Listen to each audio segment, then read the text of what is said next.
Mayong adlaw mga ka-dear friends, kininaw sa inyong ubos nga lagad nga si Papa Joe. Karong adlaw lain na sad nga istorya ang tagantag kinabuhi nga pinada sa usa sa tuang YouTube subscribers nga si Cesar. Ang suwat nga naguluhan og temptasyon. Usaon ba nato paglikay sa temptasyon? Usaon ba nato nga mabatukan nato nga di ta mada sa temptasyon nga maoy makadaot unya sa tuang pagkatao sa umaabot nga panahon puhon? Mga ka-dear friends, ato na siyang madungog ang tibok istorya karon taud, pero sa dili pa ta mapadayon, ako na sa mga giawhag sa mga nagtan-aw karon nga wala pa maka-subscribe sa tong YouTube channel. Please subscribe and click the notification button. Dako na kanang kalipay nako nga magkadaghan ang ato sa mga subscribers. Ubay-ubay sa tang nga matabangan tungod sa mga inspirasyon nga tong mahatag sa matag istorya nga ato ang madalit ninyo. Sa mga nangita sa mga daan nga mga istorya, madungog usa na ninyo sa Katabi with Ate Gems. Unya, i-subscribe na lang pod o i-click ang notification button. O kung ikaw mismo ginahan nga mo pada sa imong kaugalingong SWAT, pwede mo lang ipada sa papajoesuperb@gmail.com or i-check nimo below sa to ang video description ang kompleto na tong email ad para di mo masayop kung asa ninyo mapada. Hinaot pa nga namo sa maayong kahimtang karon og ma-enjoy ninyo ang istorya nga ato ang pagabasahon karong adlaw. Diri lang sa to ang YouTube channel, ang Dear Papa Joe Stories. Oh dear Papa Joe, tagapayo ng puso. Sa bawat kwento, ikaw ang sandalan ko. Sa pag-ibig, sa sakit, sa pangarap at saya, ikaw ang tinig ng bawat nag-iisa. May iniwang sugat, may bagong simula sa mga liham. Hinahanap ang pag-asa sa bawat kwento mong pinakikinggan.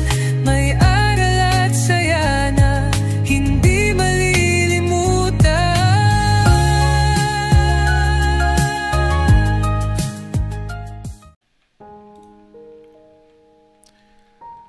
Dear Papa Joe, mayong adlaw nimo ug sa mga nagtan-aw karon sa imong YouTube channel. Tawagan lang ko sa pangan nga Cesar. 40 anyos na og taga din lang sa Visayas. Nagsugod ang akong problema diyang ninaog ko sa barko. International seafarer man ko Papa Joe, also known as Seaman Luloko. Ay Seaman ra di ay Papa Joe. Sa Manila ang port of arrival nako, and since taga Visayas ko musakay na pugog eroplano para sa kuang place of origin in one of the cities sa Visayas, which is di lang nako isulti og unsang lugar for privacy lang sad. Padung ko mopalit og plane ticket, nakahukom ko nga moadto sa mall og mopalit kay naa may ticketing office. Moadto sa mall mopalit kay naa may ticketing office. Unya, dala na lang pud nako pamalit og mga additional nga pasalubong sa ako ang pamilya. Sa sud sa usa ka ticketing office naglingkod og nagpaabot ko sa kuang numero diyang dunay nitapad nako nga usa ka babae sa akong lingkuranan. Nitanaw ko niya kay siyempre sa iyang kagwapa, why bisan kinsang lalaki siguro ang di maka second look adto niya. Nagkaabot nga mo mga tinanawan sa mga babae ug pareho mi nga nagtinutukay. Og na-shock ko kay dili mi katuo nga after how many years nag-cross pagbalik ang aming landas, Papa Joe. Tawagon lang nato ang babae nga si Asha. Kaila kay ko niya. Nganong dili, siya lang naman ang akong girlfriend pag high school nako. First love nako si Asha, o first love pug ko niya. In love kay mi sa sag-usa niya tuog daghan na nagtuo nga nakuha na nako ang pagkababae ni Asha tungod sa amo ang ka-loving og puwerte nga maka PDA bisan asa bisan og pampublikong lugar. Way mo tuo og moingon ko nga wapay nahitabo namo ni Asha. Pwede gud unta nga buhaton gud namo pero naglikay ko kay gawas nga girespeto nako ang iyang mga ginikanan ni Asha og si Asha mismo mahadlo ko nga maguba ang among future kung galing mo mabdo siya unya pareho mi nga high school magunsa na lang mi adto mi puniton sa kangkungan. Taas kog damgo para namo ni Asya, Papa Joe. Siya gusto magmaestra. Ako gusto gyud nga magnautical. Ang among plano nga mueskwela og tarong sa college. Unya, ini-graduate, diha pa mi musud anang ana-ana. O kanang giingon ninyo nga nilapaay sa leon og karnero. Ang uyab-uyab sa mga batanon bisag unsa pa niyo ingon nga love na gyud ang inyong gibati, di gyud ninyo masiguro nga kamo nay magdayon. Nindot kay mga plano-plano sa ugma kuno pero wa ra daytoy padulngan. Well, mao pud ay nitabo namo ni Asya. Gusto to kayo namo nga mag-uban mi og same school sa college. Pero ang kwarta di mo yun. Naglisod man gud ang ilang pamilya niya itong higayuna and she needs to enroll sa State University sa Ila para gamay ra og mabayran. Samtang ako ni eskwela ko og laing Maritime University. Tagsa lang mi magkita kay wa pa man kay mauso ang cellphone ni adto. Labi na nga mga estudyante nga way kwarta sama nako og ni Asya. Communication ang usa sa pinaka-main reason nga nagkaway klaro ang among relasyon, Papa Joe. Unya nauli sa buwag. And then went into separate ways. Pero lahi gyud og ang kaygayuna na mismo ang magtukmod nga magkakita mo pag-usap. Sukad ka nagkabuwag mi ni Asya, wa na gyud ko makakita niya bisan sa Facebook or any social media platforms. Grabe hapon ka, uy. Di man jud ka ma-search, matod ko pa niya. Diha gyapon mi sa lingkuranan og nagtapad sud sa ticketing office. Kay gi-search sa juday ko nimo. Lambing pa nga pangutanan ni Asya nako. Gipang-search na ko tanan itong high school batch nato eh. Siyempre, apil na ka, pero ambot, wa magyug ka. Sige pangutana sa ato ang mga kabatch og doon na pas balita nimo pero wa gyud daw.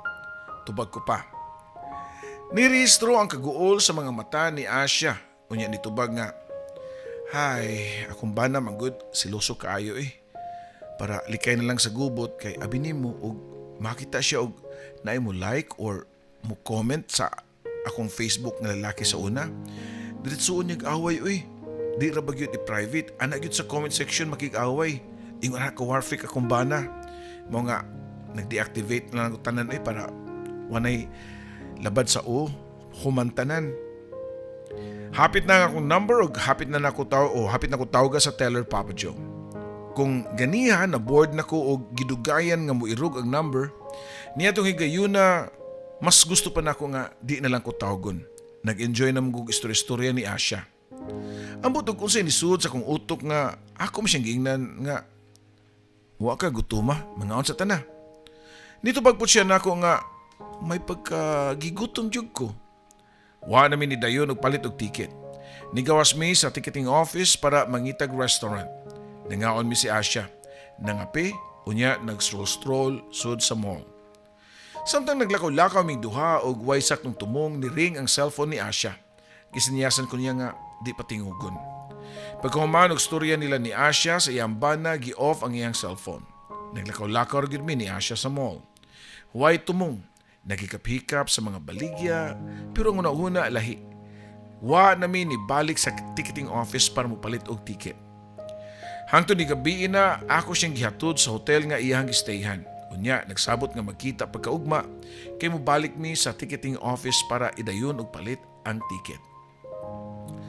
Tuod man pagkaugma mga alas 10 sa buntag, nagkita na pud mi.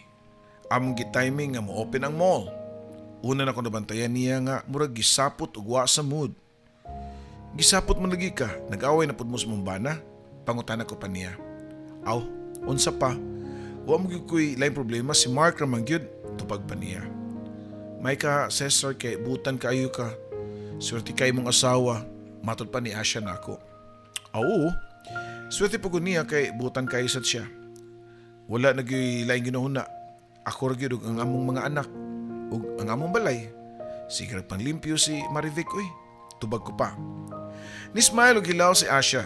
Iyang gihuluho pa ibabaw ang long sleeves nga iyang gisuot. O dito nakita nako ang mga bunog sa iyang bukton. Doon ay uban nga murag hanap-hanap na. Doon na po uban mga bunog nga presko pa kaayo. Mao ko na to ang gikumot ni Mark nga iyahang bana before siya nilarga sa Manila. Di magudta ko no musugot si Mark nga mularga siya kay makita ko noon niya o makakita niya kuno siya laing lalaki. Pero wa siya mahimo kay pagbuot sa company ni Asya nga ipada siya. Buntag sayo kuno before ni sakay sa eroplano si Asya, nag-away sila o gikuptan hugot kayo ni Mark ang iyang bukton para di siya kalakaw. Pero nilugnot si Asya. Gilubag ni Mark ang iyang bukton mo nga gawas sa bunog sa bukton, nalisapod ang iyang abaga, Papa Joe. Kung maunang kulatado man day kasi mong bana, anong wala naman mo biyae? Matod ko pa. Mao pa sultis mga kauban ako sa trabaho, nganong di na ko buwagan si Mark or ireklamo. Battered wife kuno ko. Napagani kausa nga ang office mate na nako ang nga naay sister sa Vauci, mo'y nipaadto sa mga staff sa Vauci sa among office. Gipa medical legal ko nila kay na black eye naman pug ko ato. Pero diyang ilan na unta kong o ilan na untang pasakaano kaso si Mark. Ako ang niatras kay ngano. Well, mausa ko nag-iingon nga gugmang giatay. Di ko makarelate sa gingon ni Asya nga gugmang giatay. Kay wow ko experience na Papa Joe. Katong kami pa ni Asya, smooth sailing among relasyon. Nisamot diyang kami na ni Marivic. Nagpakasal mi o nagkapamilya. Dili silosa si Marivic kay sobrang yung pagsalig nako. Mo nga wag mi away-away. Naluoy kay ko ni Asya nga nasigtawag siyang bana. Sige ring ang iyang cellphone unya kung tubago ni Asya awayon siya sa iyang bana. Mo nga iyan na lang gi-silent ang iyang phone. Mananaw lang tagsinina. Agda pa na ko niya og nisugot naman po si Asya, Papa Joe. Ug mo to nagtapad mi sa sinihan. Medyo pinakataas ang among gipili nga lingkuranan. Pati po kayong salida ang among ginapilian. Kaya wa may nananaw, pilara kalusok sa mga tao ang kasagaran naa didto ug naapagyud sa ubos. Diya na mi sa tunga-tunga sa salida niya itong higayuna nga boring na kayong plotline sa storya. Nakita na ko si Asya nga nanghuyab na. Katugon ka? Sandig lang sa kong abaga. Matod ko pa niya og nisandig po si Asya na ako, Papa Joe. Unya pagkatutaod, giagbay na ako nga kumbukton siyang abaga. Wala ra mo reklamo si Asya. Moto nga akong gikisa ng iyang buhok nga humot kayo unya pagkahuman. Gikisa na ko ang iyang aping. Dayon siyang lips. Nibawas og kiss si Asya nako. Hangtod nga wa na may pakialam og doon na ba'y nakakita na mo sa sud sa sinihan. Nakakita ba sila sa mga sunoy o himungaan nga naglinabukay sud sa sinihan? Manghawas na. Ato ta sa akong hotel. Matod ko pa kang Asya. Nitando siya og dalimi nga nanggawa sa sinihan. Sa mall unya ni sakay og naglinya nga mga taxi unya nagpatod sa hotel kung diin nagstay ko. Pero ni-suggest si Asya nga adto lang kuno sa hotel nga iyang gistayhan kay mas duol mga 5 minutes sa maabot nami. So mo to dito mi nagpatod sa hotel ni Asya. Ug pagsuod gyud namo sa room puwerteng linabukay sa mga wild animals, Papa Joy, nga parehong gutom ug gimingaw sa usa. Wa na'y sapot ang katunga sa mga lawas duha ni Asya ug puwerteng isuga na gyud sa leyon nga andam na gyud nga makigbugno sa sumasukol nga karnero. Padung na gid may tabo ang katumanan sa kabutang nga wag gyud tabo nitong kami pa ni Asya, nitong high school pa lang mi. Pero dunay pero, Papa Joe. Kalit nga nabulabog sa sipa kayo nga ring ang akong cellphone dalang vibrate pa gyud kay naan ako nabutang sa lamesa ang akong phone. Dali kong giduol ang akong cellphone kay patio ng tanako kay disturbo ra mo kaayo sa naglami na mong gibuhat ni Asya o sa mong gustong buhaton. Pero mura ko gisabligan og bugnaw kayong tubig nga dunay ice kay ang color nga ni-appear sa akong phone kay my lovely wife Marivic. Ma'am gani nakasuwat sa akong phone book, my lovely wife Marivic. Naglibog og tubagon ba nako or dili? Nakahukom ko nga di na lang usa nako tubagon ang tawag sa akong asawa. For the first time in history gi-cancel nako ang call ni Marivic. Unya akong gi-off ang phone. Human akong off sa phone, nibalik ko kang Asya nga naglingkod sa kama pero lahi ang akong emosyon niadto. Nitalaw ang leon. Nagatubangay minduhan ni Asya. Unya nagtinutukay o pareho namong gitimbang-timbang kung angay ba namong ipadayon or dili. Ako mo'y unang nakarealize. Di na natin ipadayon, Asya pareho tang minyo. I'm sorry. Matod ko pa niya. Unya gisuot dayon nako ang akong t-shirt. Mula ka na ko, Asya ha. Sorry gid kayo. Nako pa dayon giablihan nako ang pultahan sa hotel room og nigawas. Nisakay kog taxi ug nadiretso sa akong hotel dayon. Nag-impake unya nisakay na pug taxi para magpahatod sa airport. Dito na ko sa airport na malit og plane ticket. Bahalag unsang orasa nga flight. Makalayo lang ko ug makalikay sa Tentasyon, Papa Joe. Sana naglupad ang eroplano, wa ko na imutang ug nakaunahon ako nga what if makrash ang eroplano? Na ba ko'y mahayan? Angay ba ko magmahay nga wala ko idayon ang gusto namong buhaton ni Asya? Tinuod ba gyud ko nga lalaki? Nga ako may nidi sa gihukad nga lami ang putahi? Niya tong high school pa mi si Asya, iya na po kong gi-offeran siya pagkababayan na ako. Okay na niya. Pero ako ang nidili kay mahadlok ko nga makabuntis niya. Sabay di katuig na kong sakay sa barko, lain-lain ang mga temptasyon. Pwede gudunta kaayo kay naay mga dagang babae nga mga artistahon ug mga beauty, labi na sa Brazil or sa Argentina. Mga Latina, kasagaran nga layo ra si Marian Rivera. Pero ako gyud ang mulikay. Di ko patintal kay ang disgrasya kausara. Mga bayaran mangguto silang nga mga bayhana, Papa Joe. Unya, pila ka lalaki ang nakagamit na. Saon lang og nagdala-dala to sila og mga sakit nga makatakod. Unya, mapasa na ako sa kong asawa. Mao gyud nay akong gilikayan. Hapit na mi 20 katuig nga minyo ni Marivic. Ug sud sa mong kaminyoon, halos wa ko sa iyang duol kay lagi tu ako sa gawas nanimpad para sa among pamilya. Kay baw ko nga gibran ang amuang pagkasiman ug mga siman luloko. Sama sa every report ko no. Pero wa gyud ako na gibuhat. Ambot ang kaaha sa uban. I don't want to speak in behalf of them. Basta ako, loyal ko kay mahal nako kong asawa ug duha ka mga anak. Ang akong mga anak, Papa Joe, nga si Joyce ug Carol kay sige ingon nako nga papulion na lagi ko sa Pilipinas. Akong tubag nila nga sige bitaw ko diha uli every 9 months. Nakasabot naman siguro ka sa gusto namong ipasabot, Cesar. Gusto namong muuli ka ug di na mo balik pagsakay og barko. Nagkadako na imong mga anak. Nagkinahanglan na sila og fatherly guidance. Matud pa ni Marivic nako. Di lang kay si Marivic ug akong mga anak, hasta akong mama ug papa ug mga in-laws gusto pod nga paundangon ako og sakay sa barko. Nakapundar na magud si Marivic og mga negosyo. Bilib kay ko sa asawa. Kay way luho, way arte-arte. Mao nga nakapundar gyud siya og sa iyang allotment. Nakapatukod og mga rooms for rent, mga pabangan nga diha ra pod sa duol sa among balay. Unya, last niyang project, ang 3-door apartment nga gipabangan po niya. Plus, napod siya mga business online. Pwede na gyud nga di na ko musakay sa barko. Saan man nang dako kagkita pero wa ka pirmi sa kiliran sa mong pamilya. Mao na ang rason nga katong pagkanaugan nako, last na tong sakay nako. Nakuyawan pa ko. Kay basin ma-break ang akong record sa akong pagkabuutan ug matintal sa akong ex pagyud, Papa Joe. Thanks God kay gipalayo pagyud ko niya sa tentasyon. Limpyo gihapon ko nga moatubang sa akong pamilya. Ug tuod man, pagabot nako, sa mua gihangop ko og taman ni Marivic ug sa among duha ka mga anak nga mga babae. Usa ka grade 6 ug usa ka grade 4. May na lang kay wa naghisgot si Marivic about katong nitawag siya nga akong gi-cancel. Nawala siya nga nahuna. Ingon ana gyud ang mga asawa basta dunay salig sa ilang bana. Nag-outing mi niya to sa ka beach resort kami ni Marivic ug sa akong mga anak, di ang nanawag si Asya. Akong gitubag, naghilak siya mao nga akong ipangutana og naunsa siya.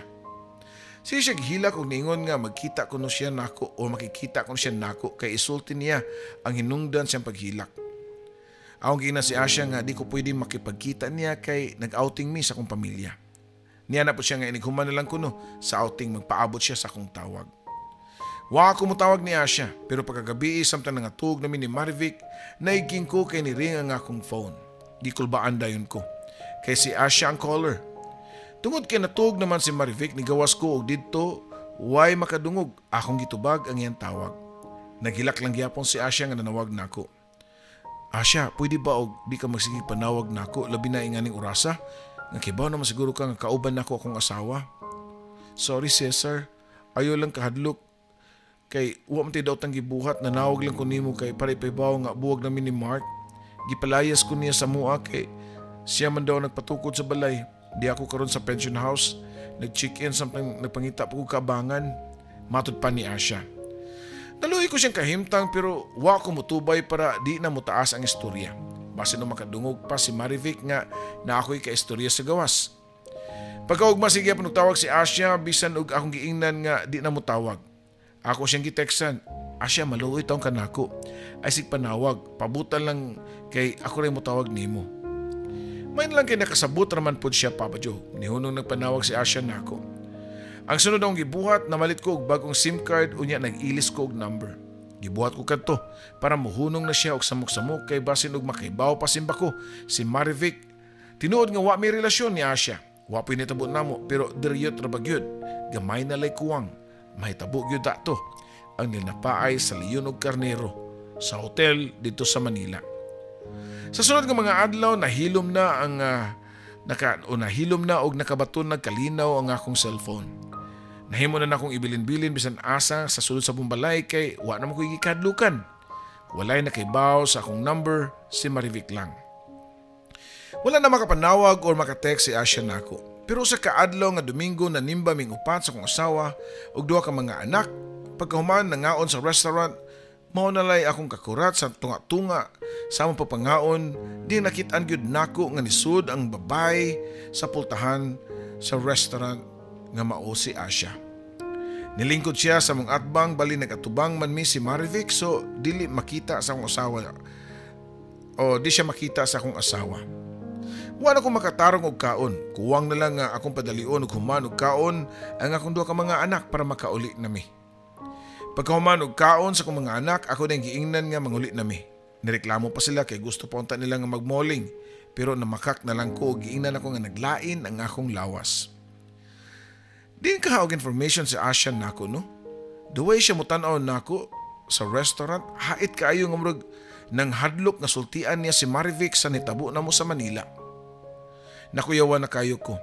Di ko makatuo nga naingon adto si Asya nga murag frustrated ug mao'y nagukod sa lalaki. Niadtong kami pa during high school daghan kay mga lalaki ang nakagusto niya.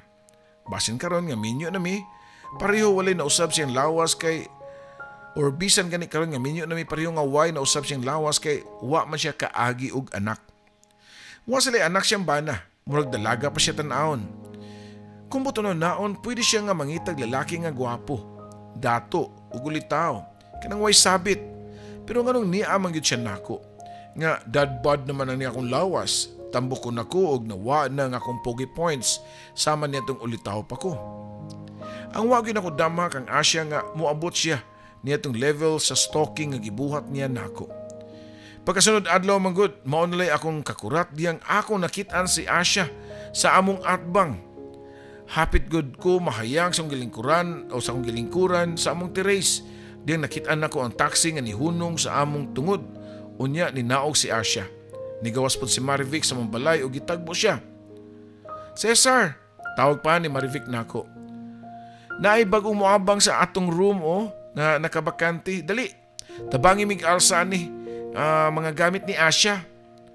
Wa ko'y nahimo kay akong asawa na ang nisugo nako. Niduol ko sa taxi o gidiskarga ang mga gamit ni Asya o gisakan ako sa taas sa room nga giabangan ni Asya. Gilikayan ako nga magkatinanaway minduhan ni Asya. Patay malisya ko nga nanangid sa ko ang asawa nga munaog pagkahuman ako pahimutang sa mga gamit. Nakabalik na ko sa amo. Den taod-taod niabot na po si Marivic nangita og electric kito kay pahulman ko niya kang Asya. Hilig man day ko nung pangapi si Asya samtang dili pa siya kapalit. Ako lang sa pahulman niya. Matud pa ni Marivic. Dungan siyang paggawas bit-bit ang electric nga katakuri. Dali na akong giapas ang asawa o gibawi ang kito. Ako na ito na nibig kay maluoy na ko nimo sige sa kanaog da. Before ko nilakaw ang giingnan si Marivic nga di magpalabig paki-close sa mga tenants. Pero igo ra nga niyamit si Marivic. Makila kong tao nga serial killer o Cesar oy. Si Asya pa imong gidudahan nga harmless anak, gwapa pa kaayo. Sus ko nasayod ka lang Marivic. Matod ko pa sa akong una-huna, Papa Joe. Gituyog yun ako presentar kang Marivic nga ako'y motod sa kitol para maistorya na tarong si Asya. O dito nisud ako sa room ni Asya da ang kito. Nismile kinin ako nga murag bata nga lipay kayo. Nganong gibuhat man nimo Asya? Kasi gusto nimo mitabo, ha? Sumbong ka sa akong asawa, gubon nimo nga akong pagpuyo. Pagklaro na lang daan. Diretso pa na akong sulti niya. Suko kay ko. Niya tong panahon na og murag atakihon ako sa high blood kay namuwa na ang tama ng akong naong. Kung gusto pa kong mga musumbong kang Marivic, niya to paunta na mong panag-istorya pag-inquire na ako sa iyahang room for rent. Tubag pa ni Asya. Unya, ganun di amang ka diri nag-abang, suko pa na ako nasulti niya. Tungkod ki nagpaabang man mo, medyo naisa na po diyan tingog ni Asya. Di ko gusto nga ma-provoke siya kay basin maiskandalo pa mi hinuon o mahibawan pa mi ni Marivic. Gibiyahan ako si Asya pero samtang naglakaw ko, balik sa mua, dako na kong pagbaso nga nung wa na lang kumusulti sa tinuod kang Marivic sa unang pag-abot pa lang nako gikan sa Manila. Sunod nga mga adlaw di nagyud malikayan nga magkatagbo mi ni Asya. Kay naarami sa ka compound. Usahay mo ato pa siya sa mua manghuam kang Marivic og mga gamit sa kusina. At imanon na pud siya sa akong asawa. Kay friendly mangud kaayo ang akong asawa, Papa Joe. Maayog kinaiya ba? Nabalaka nagyud ko sa sitwasyon. Every time nga makita na ko si Asya nga mupaso-paso sa daan nga murag nangitag timing nga magkakita mi. Ako po taon mahadlok na ko mugawas kay di ko gusto nga magkatagbo ming duha. Nakapangutan ako sa kong kagalingon og naunsa na ba ni? Imbis mo retire na ako sa pagsakay sa barko para mag-focus ang pamilya, gubot naman ninuon akong nahuna. Puno sa kahadlok nga basin ibuking ko ni Asya. Usa may akong buhaton. Utungod kay maglikay-likay naman ko kang Asya, nangita siya paagi nga magkaistorya mi. Manawag siya sa akong cellphone. Hello, tubag ko pa sa unknown nga caller. Hello Cesar, salamat sa Ginoo kay nakadungog naging ko sa imuhang tingog. Grabe pug ka makalikay na ako mura man kog naisakit, matud pa ni Asya sa pikas linya. Ganun ka ba man ka sa akong number Marivic? Asya nga si Marivic ra may naaaning nambera. Irita pa na akong pangutanan niya. Gipamulong mo na. Siyempre si Marivic naghatag na ako. Nangay kong number nimo kay para if ever na emergency sa room unya wala siya. Stalker. Singag ko pa nga to niya. O dito, kalit nga nasuko si Asya nako. Ay kung tawag stalker ha? Kay basin tinuron nako na imong gipanulti, isumbong ti kang Marivic. Sultian nako sa atong gibuhat sa Manila. Dili stalker ang matawag nako ana, kundi honest. Honest ko kang Marivic, kay di nako siya pwedeng bakakan sama sa imuhang gibuhat niya. O dito ako na pod ang nagpaubos, Papa Joe. Please, Asya, ay lang sa muka ang among pamilya, bi. Kung magkagubot mi, madamay pa akong mga anak. Di ka maluoy sa among mga bata. Guwapa ka, naitrabaho. Dagan pa kay kadihang lalaki nga ulit daw nga mo'y angay ni mo nga ipulis imong bana. Nganong ari mangyud ka nako nga minyo naman ko. Kalit lang nga nahilom sa pikas linya. Unya pagkatutaod, nadungog nako nga nagbako si Asya. Sorry Cesar ha, kung nasamok ti ka. Ambot bitaw anong sa tanan lalaki. Diha pa kun nimo nagpakabuang. Siguro tungod kay nakita nako kung unsa ka kamaayong bana. Gentleman, caring, loving, which is tahira sa gipakita sa kong bana nga opposite kaayo mo. I wish ikaw lang unta ang akong nabana. Happy unta ko karon sama ni Marivic. Og dito ako na pong kasing-kasing ang nalukmay.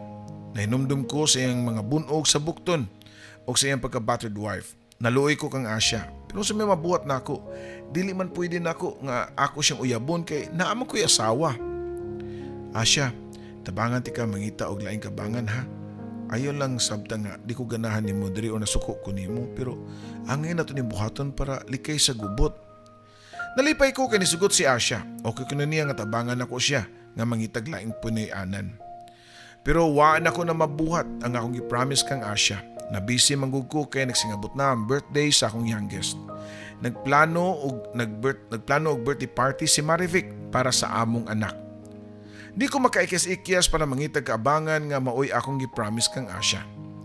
Usa ka hapon niadto, ako ra ang nahabilin sa balay og nilakaw ang akong asawa og mga anak unya wa ko makakuyog.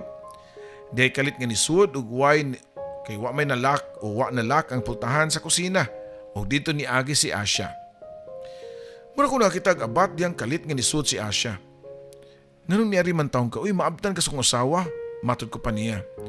Niari ko kay, wala naman ka nagparamdam. Ingon ka, gipangitaan ko ni mong apartment. Wa man lagi. Maradyo bata nga. Naglangi si Asya, Papa Joe, og niduol siya nako og gustong mong gakos. Pero gigunitan ako yung bukton og nakumot gyud nako gamay. Pero gibuhian sa din ako dayon kay nakinundong ko sa iyang mga bunog sa bukton nga binuhatan siyang bana. Niyari ko Cesar kay birthday nako ugma, ay no nalimot na ka. Gusto na ako i-remind nimo nga niya tong nagkita nang katong kita pa pag high school nga every birthday nako musayo ka sa amo, magdakag flowers ug cake. Pero kay bawo ko nga di na nimo mabuhat. Pero nalangot ako'y gustong hangyo nimo. Pwede magdungan tag lunch ugma. Gisultihan pa ko niya sa name sa restaurant. Magpaabot ko na siya nako alas 12 sa udto. Pagkaugma, doon nagtukmod nako sa kunahuna nga tuon lang ang imbitasyon ni Asya. Anyway, lunch man o birthday pag yun niya.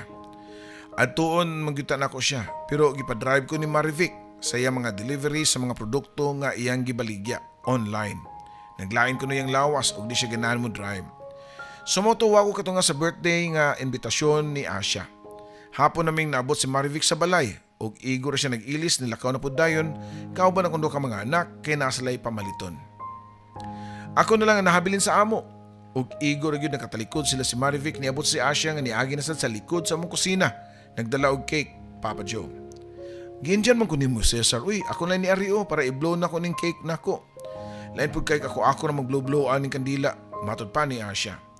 Ni-action na po ko ni-action na po bugaw niya pero nihangyo siya nako. Birthday bitaron nako, siya ron naman po, kantahin lang po ko happy birthday. Unya ni kuman, mula ko na lagi ko. Matod pa niya. Sumawa to Papa Joe. Birthday man po niya, ni kuha kog lighter o gitusok ang usa ka candle sa cake. Unya, gidagkutan. Pero kalit lang nga nakadungog ko kasikas sa gawas. Nibalik dahil silang Marivic o ang mga bata. Nakuyawan na kayo ko. Kay wa ko masayod o sa buhaton nga na sila sud sa gate. Makitaan nila kung ato na ko paagion si Asya sa likod sa may kusina. Sa akong gibuhat, ako siyang gibita do gipasud sa may storage room sa mong bodega nga way suga. Akong gipalak ni Asya ang saradora sa sud para di magdali-dali o di madali-dali og abli. Nakita sa kong anak ang birthday cake nga napoy usa ka kandila nga nakatusok. Kinsa ning cake daddy para ako nino? Advance birthday cake ni nako no. Excited pa nga pangutana sa kong youngest.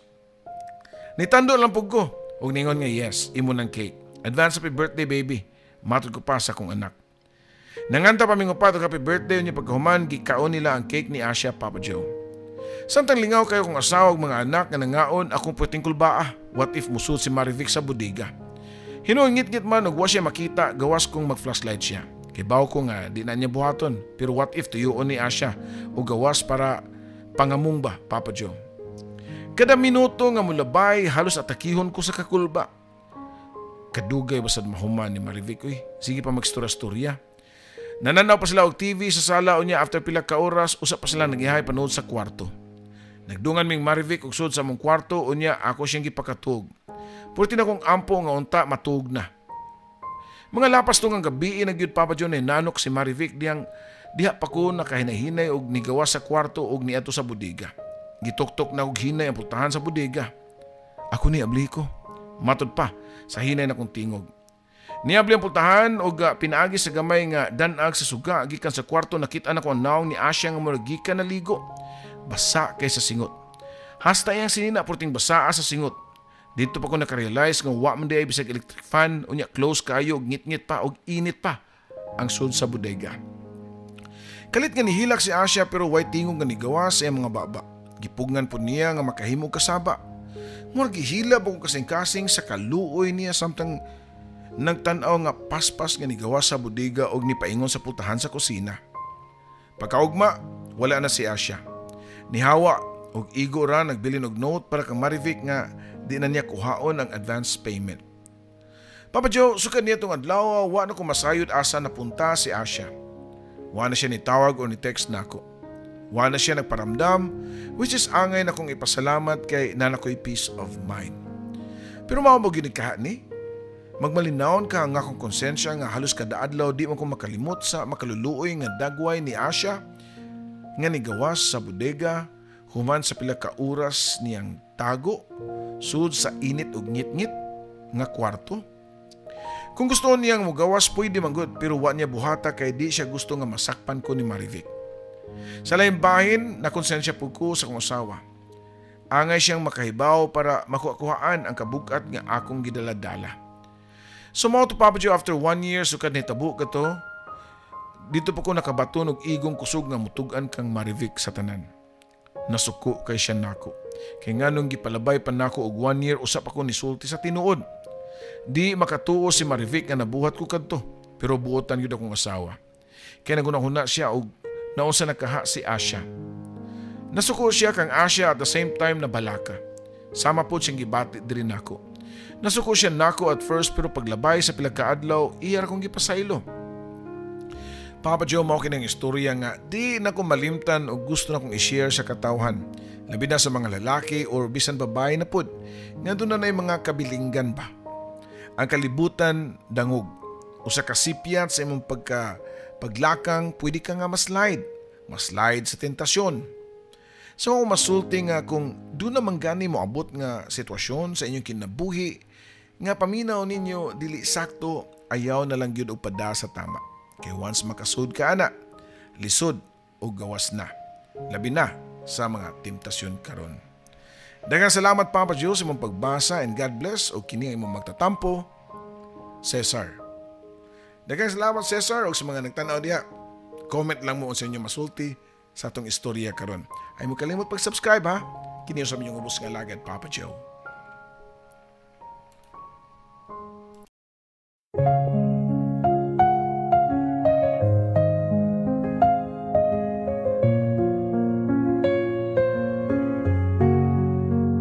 Sa bawat liham na aking sinulat, puno ng lungkot, saya at pangarap.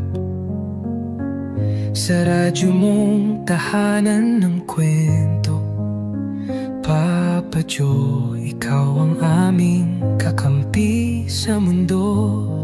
May luhang pumapatak, may ngiting bumabalik sa tinig mong kay lambing. Kami iyong pinapahid. Oh dear Papa Joe, tagapayo ng puso. Sa bawat kwento, ikaw ang sandalan ko.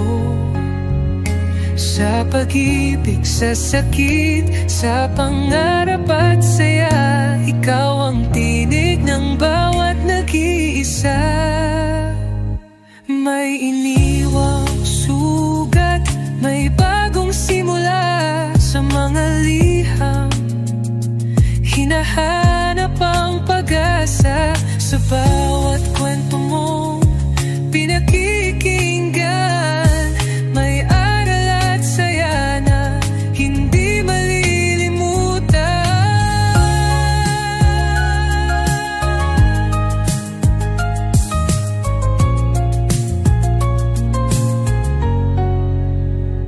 May iniwang sugat, may bagong simula sa mga liham. Hinahanap ang pag-asa sa bawat kwento mong pinakikinggan. May aral at saya na hindi malilimutan. May luhang pumapatak, may nginting bumabalik sa tinig mong kay lambing. Kami iyong pinapahid. Oh dear Papa Joe, tagapayo ng puso. Sa bawat kwento, ikaw ang sandalan ko. Sa pag-ibig, sa sakit, sa pangarap at saya, ikaw ang tinig ng bawat nag-iisa.